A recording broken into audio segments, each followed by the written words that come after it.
Goeiedag en baie welkom.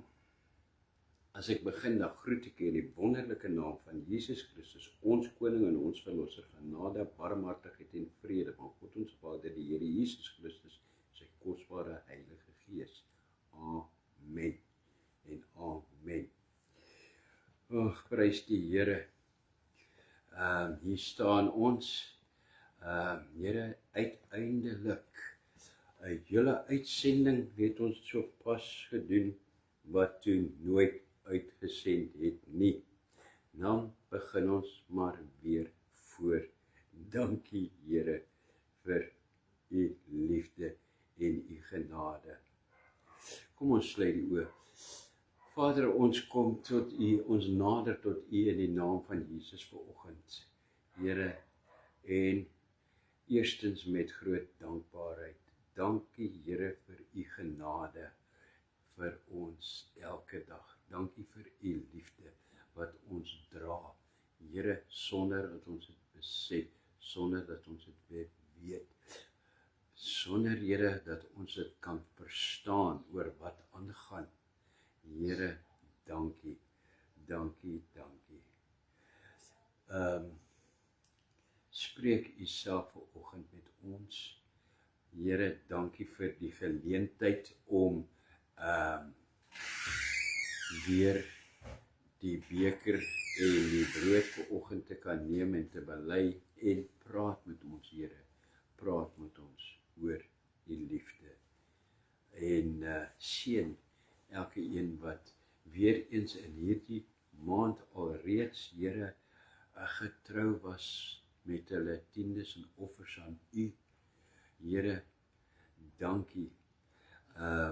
Seën elke een. Ek dink aan name wat ek net onthou, Here, nou vinnig.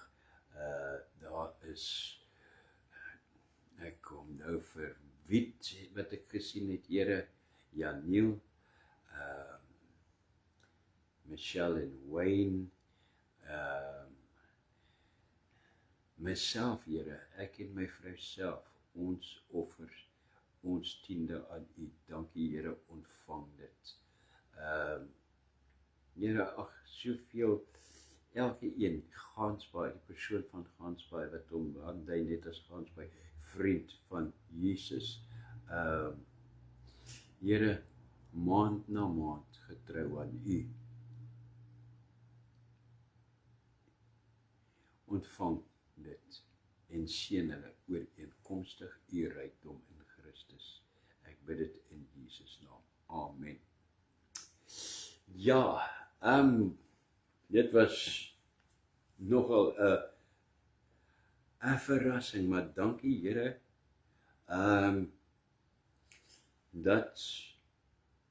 dat ons weer u boodskap gaan bring. Dankie Here, dit is werklik, dit is 'n groot seën om dit 'n tweede keer weer te hoor vanoggend.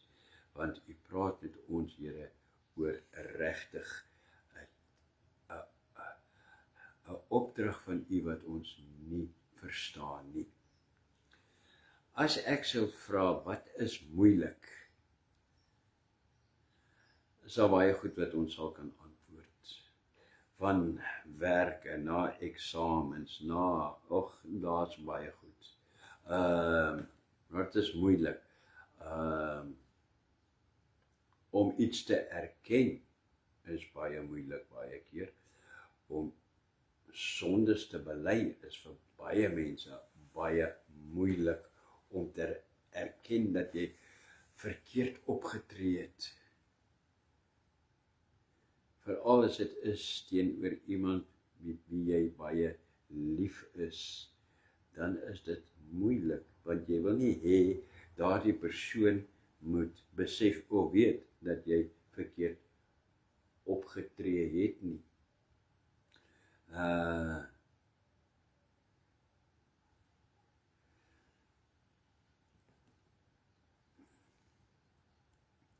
Maar wat Jesus in vanoggend se teks vir sy disippels vra, is nog baie moeiliker as vergifnis.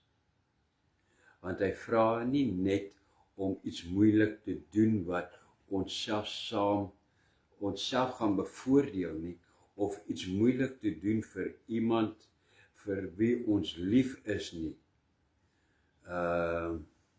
soos om skuld te bely nie. Dit is al moeilik genoeg. Hy vra ons om lief te wees vir ons vyande. Here praat van moeilik, nou kom ons by moeilik uit. Dit is iets wat menslik gesproke heeltemal onmoontlik is, om lief te wees vir jou vyand. Want my vyand haat my vyand wil my dood hê, my vyand gun my niks nie. Maar dis wat hy vanoggend van ons vra. Maar Hoekom sal die Here dit vra? Want dit is presies wat kinders van God moet doen. Soos mense dikwels in kinders kan sien wie hulle ouers is. Hulle het dalk dieselfde gelaatstrekke of dieselfde maniere. Net so kan 'n mens in kinders van God sien wie hulle hemelse Vader is. En hulle weerspieël sy liefde en hulle is lief vir hulle vyande, soos wat hulle Vader is. In ons teks, vers 31 van Lukas hoofstuk 6, sê Jesus, soos julle wil hê dat die mense aan julle moet doen, moet julle ook aan hulle doen. Amen.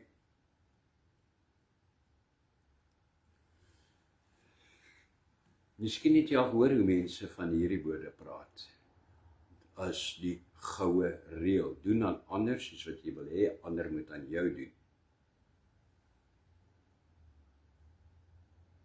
Maar weet jy, dit is ook elke tweede nie-Christense gunsteling vers. Doen aan ander soos wat jy wil hê, hulle moet aan jou doen. Die gunsteling versie sal natuurlik wees, moenie oordeel nie.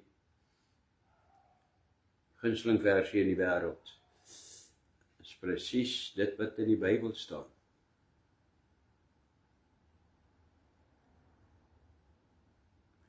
Jy het ook al gehoor wat iemand sê, ek stem nie saam met alles wat Jesus gesê het nie, maar ek hou wel hiervan. Regtig, jy stem nie saam met alles nie, maar jy hou hiervan. Ja, dis 'n gesprek vir 'n ander dag.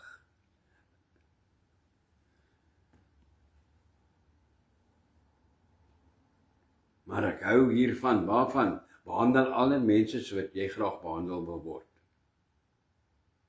Dis natuurlik 'n goeie reël, kom ons wees eerlik, vir kinders om te volg wanneer hulle speel en nie gemors rond te gooi nie.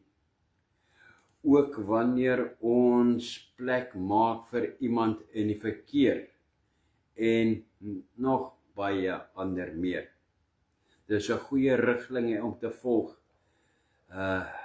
Behandel ander soos wat jy behandel wil word. Baie goeie riglyn, kom ons wees eerlik. Maar as ons na die konteks kyk waarin Jesus hierdie woorde sê, dan sien ons dat dit nie bedoel is as 'n aanbeveling wat mense kan aanvaar as 'n oulike lewensmotto nie. Dis regtig iets wat sinneloos en selfs 'n veroordeling is vir iemand wat nie 'n kind van God is nie. Luister weer, ek gaan dit weer sê. Dit is regtig iets wat sinneloos en selfs 'n veroordeling is vir iemand wat nie 'n kind van God is nie. Wat onmoontlik is as mens nie deur die Here se Gees vernuwe word nie, dan is dit net 'n sinnetjie wat nooit bereikbaar is nie.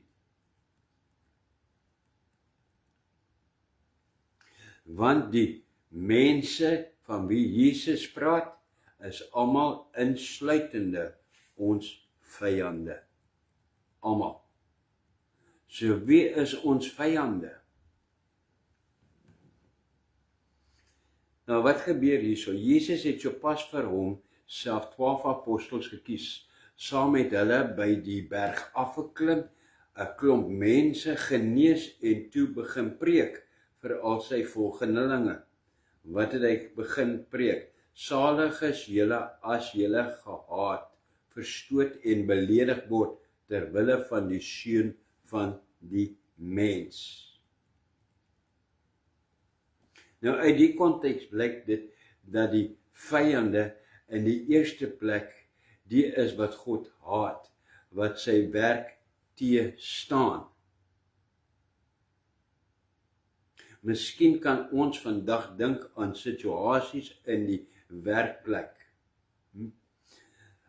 die skoolplek, die universiteit, dit maak nie saak waar nie, waar mense teëgestaan of gespot word vir hulle geloofsoortuiging. Oor dinge soos wat God sê oor seksualiteit, wat God sê oor die huwelik, oor abortus, of dat hulle op een of ander manier geteken word, oor iets soos dat hulle nie op Sondag wil werk nie. Maar, dit is ook meer as dit, baie meer. Baie van die voorbeelde van vyandskap wat Jesus in ons teks noem, lyk of dit gewoon, vir watter rede ook al, op ons gerig is. Die mense wat ons vervloek, ons op die wang slaan, iets van ons vat, sonder om dit terug te gee. Mense wat nie vir ons lief is nie. As ons so daarna kyk, dan raak dit ook baie persoonlik, want dan is ons vyande nie ver weg nie, soos dit dikwels vir ons kan lyk as ons 'n Christelike werk of skool of omgewing het nie. Dan lyk dit of die vyande is mos nou ver weg, maar dan kry ons dit daar tussen ons. Die buurman wat tot vroegoggend harde musiek maak, nie 'n saak het met wie langs hom bly nie, sodat jy nie kan slaap nie. Die kollega wat altyd agter jou rug praat en jou probeer sleg maak by die baas, sodat jy nie meer jou werk met vreugde tot eer van God kan doen nie. Die persoon wat by elke liewe familiebyeenkoms iemand afkraak of onenigheid saai, sodat dit nie eens meer lekker is om jou verjaarsdag te vier nie of enige mense na jou huis toe te nooi nie. Die persoon wat altyd iets leen, soos jou gereedskap, met mooi beloftes, ek sal dit volgende week terugbring as ek klaar is, maar as jy na 'n paar weke daaroor begin uitvra, dit soek, dan beweer hulle hoog en laag dat dit nog altyd hulle sin was. Die groep skoolkinders wat jou altyd opsetlik van alles uitsluit, sodat elke oggend se rit skool toe opnuut soos 'n rit van na die dal van doodskadebee is. Of selfs al behoort dit heeltemal ondenkbaar te wees, die broer of die suster in die gemeente wat so van jou geskinder het, dat jy hom of haar nie meer in die oë kan kyk nie, of nie eers in dieselfde kerkbank as hulle wil sit nie. Jesus sê, hierdie vyande is vyande van julle. Ja, hulle behandel julle dalk sleg, maar hierdie vyande van julle, wees lief vir hulle. Hoe? Van nature rebelleer ons daarteen.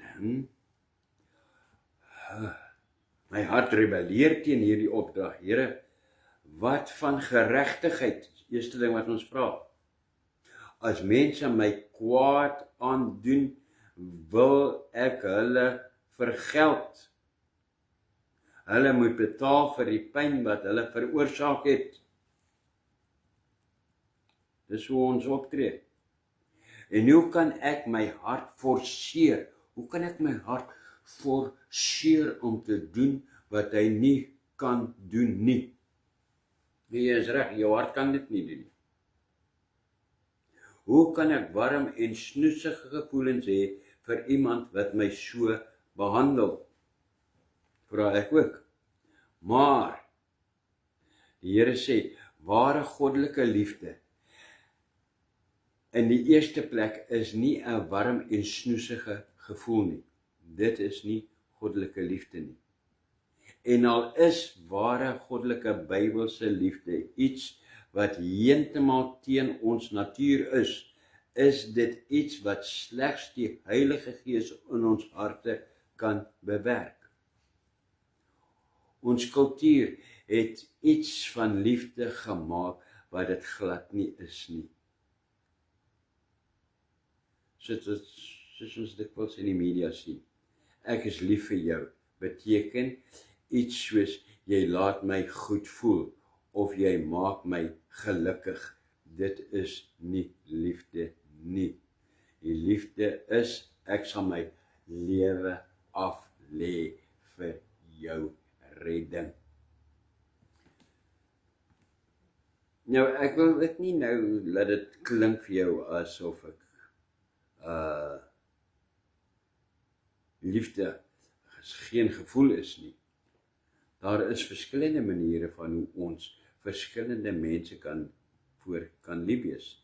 In Grieks word daar 4 verskillende woorde gebruik vir liefde en 4 kategorieë van liefde rolweg met hierdie 4 woorde wat ooreenstem daarmee.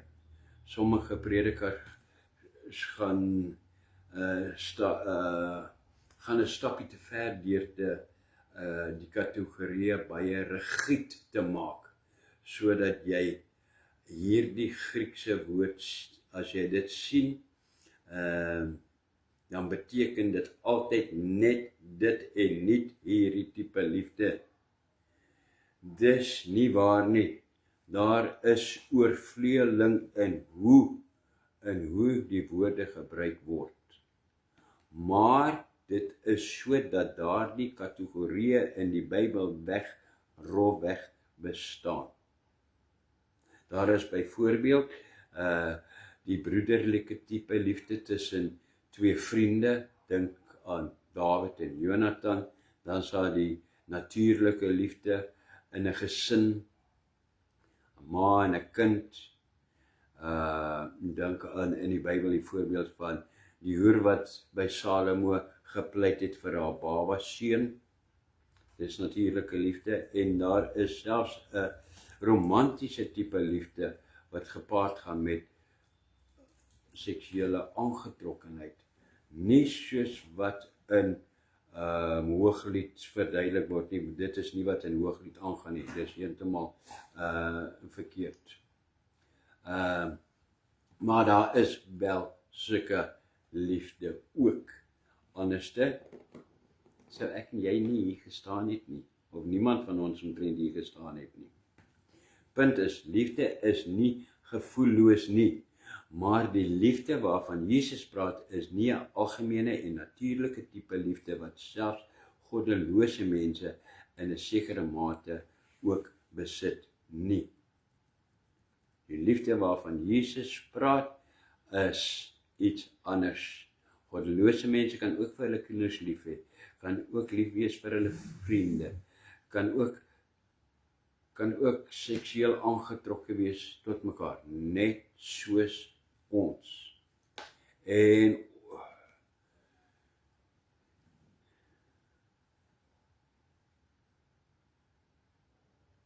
goddelose mense doen in 'n sekere mate ook goed teenoor mekaar. Dis wat Jesus sê in vers 32, 33 en 34. Hy wys na die, kom ons sê, die praktiese benadering tot liefde, wat baie mense het. Liefde omdat daar voordeel is in vir hulle.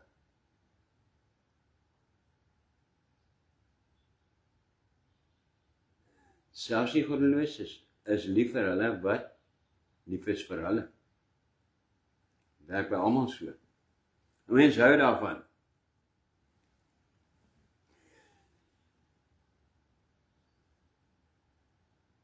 Die goddeloses, ook hulle doen goed aan die wat goed is vir hulle. Dit is maar net so. Ook hulle leen graag hulle goed uit as hulle hoop dat dit hulle eers in die toekoms gaan bevoordeel. Dis nie net kinders van die Here nie, dis nie net goeie mense nie, maar as Christene, disippels van Jesus, net hierdie tipe liefde het. As ons net daardie liefde het, het ons niks anders as die wêreldling en die ongeredde nie. Niks. Inteendeel, die liefde waartoe Christus ons roep, is 'n goddelike tipe liefde wat slegs deur die Heilige Gees in 'n mens kan werk. Here, ek het meer Gees nodig. Ek het meer liefde, u liefde nodig. Dan sê ek, Here, ek het meer van u Gees in my nodig. En make no mistake, dit is nie gevoelloos nie, maar baie meer fundamenteel as gevoel, is dat hierdie liefde 'n daad is, 'n selfopofferende daad. En dit is 'n opdrag, ongeag jy nou vandag daaroor voel.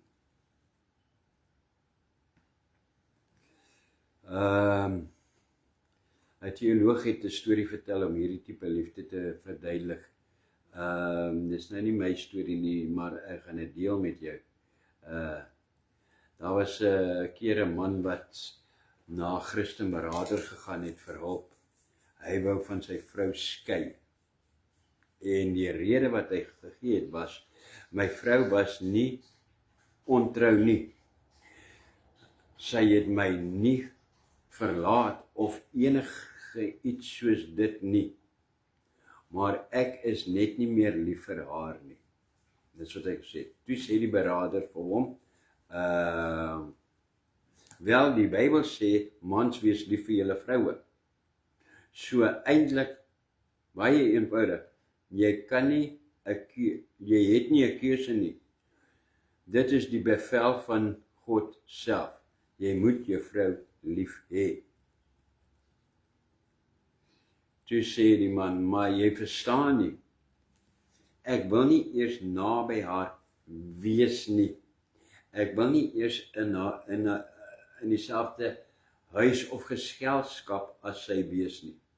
Die beraader het hom so gekyk en geantwoord en sê, wel, hoekom probeer jy nie dan en trek uit vir 'n paar weke en trek in die huis langsaan in nie? Hy sê toe, nou, maar wat gaan dit help? Toe sê die beraader, want die Bybel sê, jy moet jou buurman lief hê. Love your neighbor. En so sal sy jou buurvrou wees. Dan sal jy vir haar lief wees. Die man raak 'n bietjie geïrriteerd en sê toe, nee, jy verstaan nog steeds nie. Ek is nie net, dis nie net dat ek nie naby haar wil wees nie. Ek kan haar nie eers in die oë kyk nie. Ek het niks behalwe haat in my hart vir haar nie. Sê die beraader toe. So sy's jou vyand. Ja, antwoord hy. Die beraader antwoord, wel die Bybel sê, wees lief vir jou vyande. Daar is nie 'n manier uit nie met die liefde nie. Maak nie saak na watter kant toe, uit watter hoek ons wil kom nie. Jy sien, die liefde waartoe Jesus ons oproep is 'n liefde wat heeltemal teen ons menslike natuur ingaan. Dit is wat in die storieetjie uitkom. En teen ons geneigtheid om ons eie voordeel te soek. Dit gaan selfs teen ons geneigtheid om wraak te neem teen die wat ons verontreg. Wow. Hoeveel van ons het dan werklik liefde? Dit beteken ons, dit sien ons in die eerste verse van ons teks. In plaas daarvan om die persoon wat ons vloek en skel en beledig en 'n klap deur die gesig gee. Dit is seker die hoogste vorme van belediging. Maar in plaas daarvan om wraak te neem, word ons gevra deur die Here om onsself oop te stel vir verdere belediging, vir verdere klappe, vir verdere skelle. En self dan daarvoor na dit terug te seën. Wow. Kan nie, dit wil nie, dit klink unreal, want dit is unreal. Wow. Dit beteken om God se guns vir so 'n persoon te soek. Hoe gemeener hulle is, hoe meer soek ons die guns. Regtig? Die vraag vanoggend is, wat die Here vra is, soek jy God se guns vir jou vyande? Hoe meet mens dit ooit? Jesus sê, bid vir hulle, tree vir hulle in by die troon van genade. Kom ons wees eerlik, dis moeilik. Ons sondige natuur wil nie hê dat God hulle moet seën nie. Want kyk wat het hulle ons gedoen. Ons wil hê dat God hulle moet straf. Moses is een van ons gunsteling sinnetjies. Die Here slaap nie, is dit nie? Maar dit is waarlike liefde wat die Here van praat, dat ons hulle in gebed aan hom opdra. So liefde is heeltemal onmoontlik sonder die krag van die Heilige Gees. En dit is ook die punt waarby Jesus uitkom in die laaste verse. Hy sê self, doen al hierdie dinge en julle sal kinders van die Allerhoogste wees, want hy self is goedentierend oor die ondankbares en slegtes. Hy was self goedentierend teenoor my, voordat ek gered was, die ondankbares en die slegtes. Wees dan barmhartig, soos julle Vader ook barmhartig is. Met ander woorde, kry 'n goddelike natuur. Al hierdie dinge wat Christus van ons vra, is moontlik omdat ons kinders van God is en net daarom deur die Gees verenig met die een wat ons in al hierdie dinge voorgegaan het. Ons is verenig met die onuitputlike bron van liefde en barmhartigheid. Want wie is dit wat die mees afgryslike vloeke en beledigings van mense verduur het? Here, wow.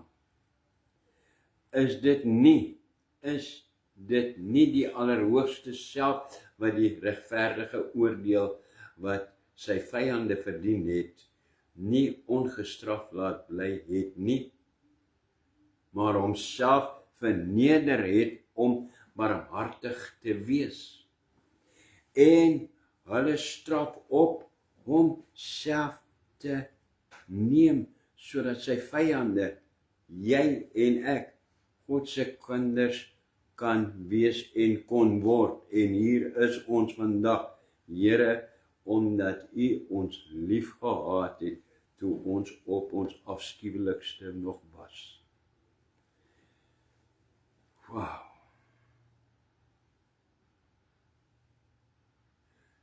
Is dit nie die allerhoogste self wat verneder, bespot en in Johannes 18 selfs deur die gesig geslaan is nie?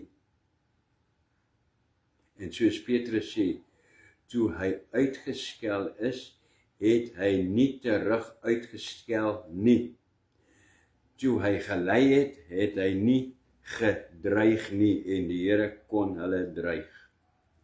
Is dit nie die allerhoogste selfs wie so arm geword het, dat hy selfs die klere aan sy lyf, selfs sy onderkleed, gewilliglik prysgegee het en naak aan die kruishout gehang het nie? En wat het hy van sy vyande geëis in ruil daarvoor? Net mooi, absoluut niks, behalwe die geleentheid om sy lewe vir hulle sondes te gee nie. Amen. Wow. Here, ons skiet ver tekort. Soos 2 Korintiërs hoofstuk 8 vers 9 sê, julle ken die genade van ons Here Jesus Christus, dat hy, alhoewel hy ryk was, terwille van julle arm geword het, sodat julle deur sy armoede ryk kan word. Amen. En is dit nie hy wat die skande van die kruis verduur het, met sy oog op die vreugde wat hom voorgehou is nie, die siele van sy vyande? Is dit nie hy wat self deur aan die kruishout vir hulle gebid het nie?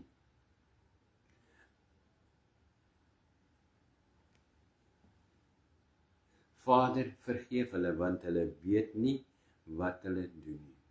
Hy het dit self gebid. Dit is die liefde en barmhartigheid wat die allerhoogste Seun aan ons bewys het. Vader, vergeef hulle, want hulle weet nie wat hulle doen nie. Red hulle, dat hulle kan begin weet wat hulle doen. Here, hierdie vyande, hulle is ons vyande, want hulle weet nie wat hulle doen nie. Red hulle, sodat hulle kan begin weet, bewus kan wees van wat hulle doen. Amen.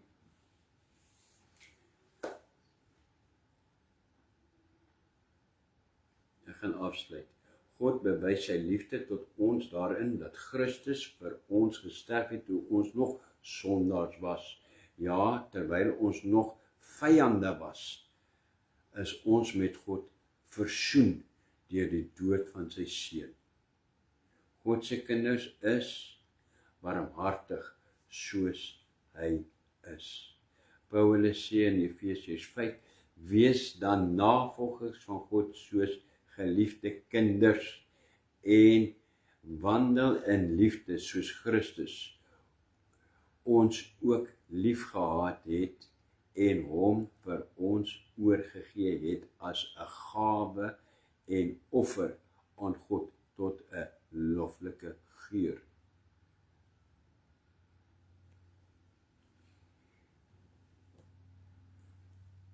Dit is slegs God se hart veranderende genade. Slegs dit kan sy kinders gewillig maak om so 'n radikale, onderstebo, selfopofferende liefde vir hulle vyande te beoefen. Net deur die Gees van die Here wat ons dring en dryf.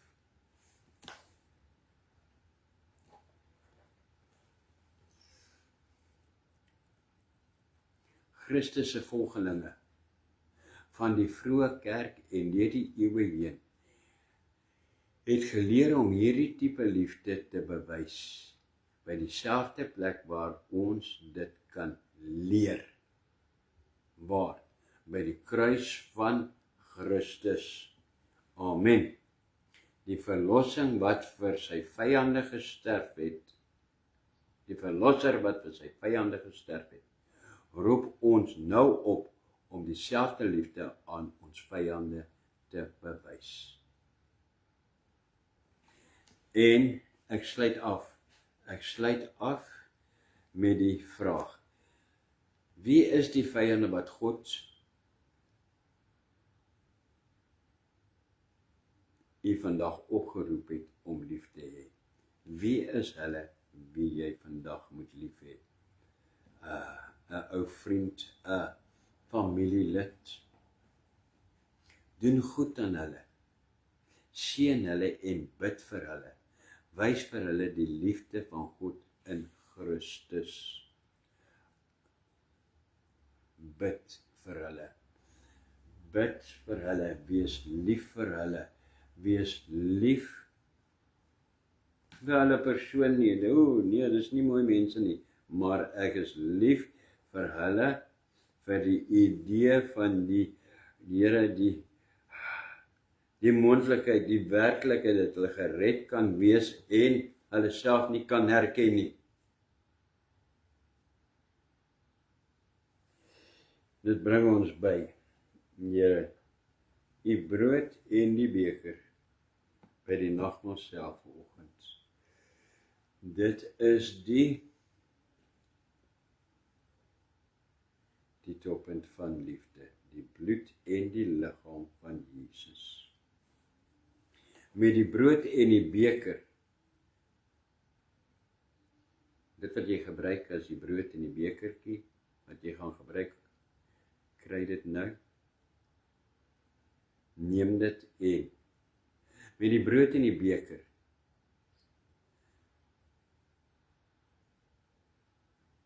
bid dit saam met my. Ja, dis mos persoonlik.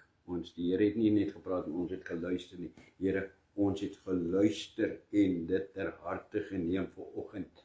En ons is hier om dit te verander, Here, om lief te hê. So, vat dit, hou dit in jou hand en sê, met die brood en die beker is ek verenig met die onuitputlike bron van alle liefde en barmhartigheid.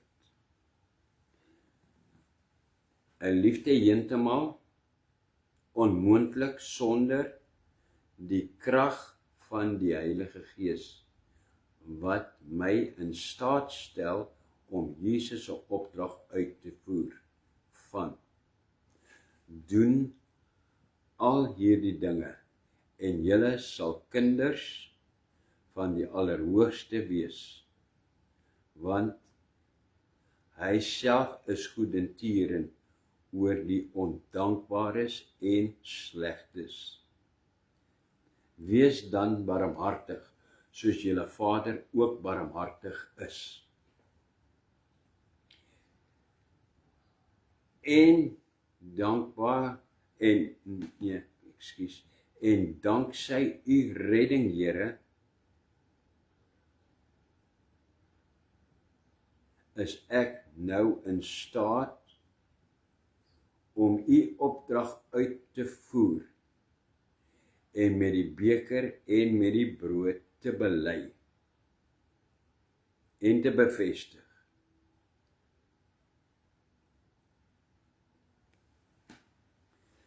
Dit doen ek nou in 'n sigbare teken. So neem jy nou die bekertjie en bely en verklaar en glo. Sê eers, vat die bekertjie eers, dit wat jy gebruik as 'n beker, en sê eers, Vader, in Jesus naam baie dankie vir die kosbare bloed van Jesus, wat my uit die duisternis tot die lig gered het.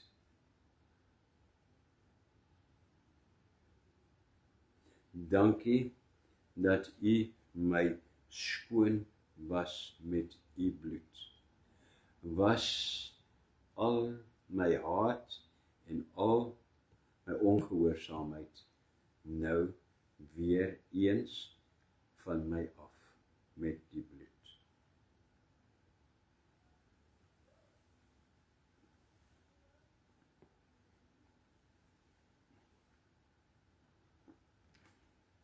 Neem ook dit wat jy gebruik vir jou stukkie brood en ons bely dit ook voor die Here. Vader, in die naam van Jesus, neem ek dan ook nou die brood en verklaar en bely en glo dat deur die bloed, die verlossing, die redding, is ek gered tot deel van u liggaam, die liggaam van Christus, waarin ek u karakter, u goddelike karakter ontvang. Lei my en voed my op en bewaar my in u liefde om selfs my vyande vir hulle liefde wees vir hulle redding. Dankie Here, maak my toe in u liggaam, verenig ons wat in u liggaam reeds is met mekaar, en Here, maak u liggaam groter. Amen.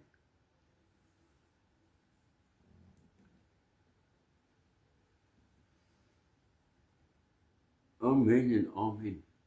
Prys die Here. Here, dit is regtig 'n seën, Here. Ek dink die eerste keer dat ons 'n beter begrip het van wat is u liefde, wat is dit om vir u vyande lief te wees, om vir hulle lief te wees, soos wat u vir ons, vir my lief gehad het, Here, voordat ek u geken het. Op my eie, Here, dit is nie moontlik. Maar hier vanoggend, Here, het ek dit aan u bely opgedra en met u, Here, vasgemaak. Van hier af in u en in die krag van u gees is dit moontlik om so lief te wees. Dankie, Here. Amen. Tot volgende keer. Wow. Gaan uit.